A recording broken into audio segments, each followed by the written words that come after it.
Alright guys, working on 2 videos tonight. This is the second one.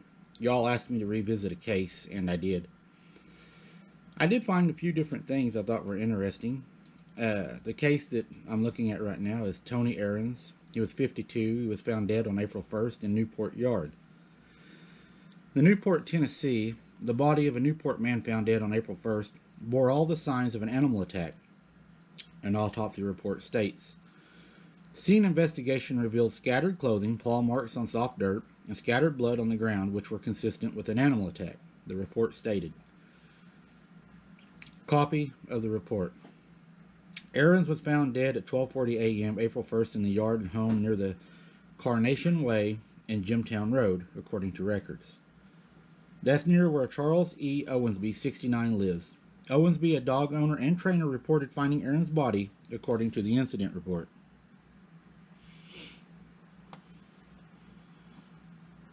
Ahrens is the first of 2 people who appeared to have been victims of an animal attack in the area. On July 12th, authorities reported that the badly injured 29-year-old Amber Miller had been found in the same general area, screaming for help, with dogs standing near her. Not attacking her, standing near her. This is very important. Miller died of her injuries. An autopsy report showed that she had extensive dog injuries,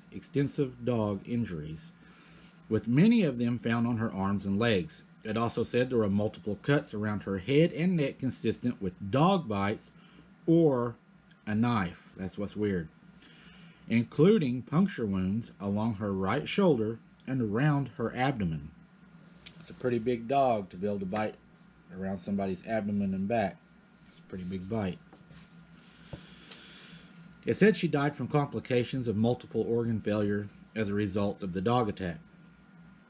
On July 19th, the Coke County Sheriff's Office served a search warrant on Owensby's property at 522 Carnation Way. On July 28th, they went to Owensby's ex-wife Cecilia McCarter's home in Edwina community and served another search warrant.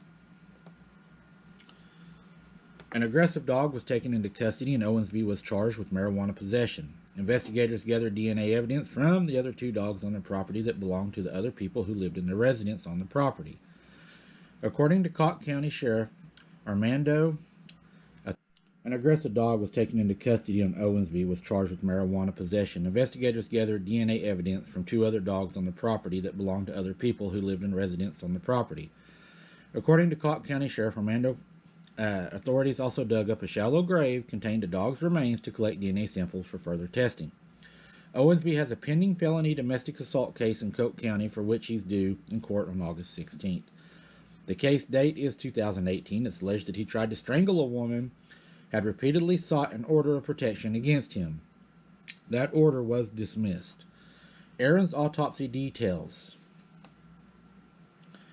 Dr. Christopher of the Forensic Center cites multiple animal-induced injuries as the reason for Ahrens' death. He was found lying the night of April 1st on his right side with obvious soft tissue injuries. At least one animal also had torn his clothing. His injuries included a ruptured vein in his left arm and another partially ruptured vein in his same arm. He also had numerous abrasions on his torso, neck, head, and some puncture wounds on his head and neck, according to the report. Whether this was one animal or more than one animal, or what type of animal, is unknown, the report states. The wounds appeared to have been inflicted before Ahrens died, according to the report. The medical examiner stated that he could not say what kind of animal caused these injuries. Some of the injuries did not fit case files or bite marks that he had seen in the past. Therefore, it was marked as an unknown animal had took his life. Then they add methamphetamine was also found in Ahrens' system, according to the report. I don't know if they just done that because it was an autopsy and they felt it was necessary.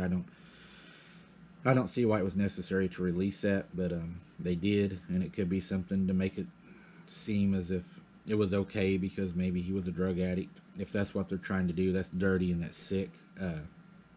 I don't agree with that.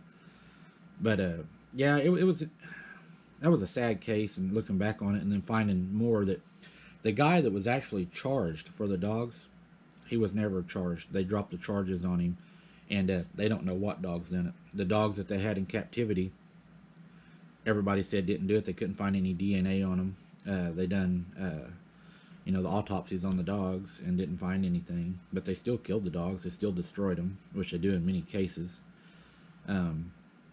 This poor guy is just a victim of there'll never be a truth, and it's sad. But when you got medical examiners saying, I have no idea what these bite marks are, I've never seen them before, I don't know, must have been an animal. I mean, they have the last say, unfortunately, and sometimes there is other things at work, but the sad thing is this man lost his life to something, and he deserves his story told, and that's why I wanted to tell it again tonight with the update of the autopsy, and prayers to his family. Be careful when y'all are out, guys. You never know whenever you might get attacked by a cat or, something that's out on the prowl. Appreciate y'all watching, guys. We'll see you next time.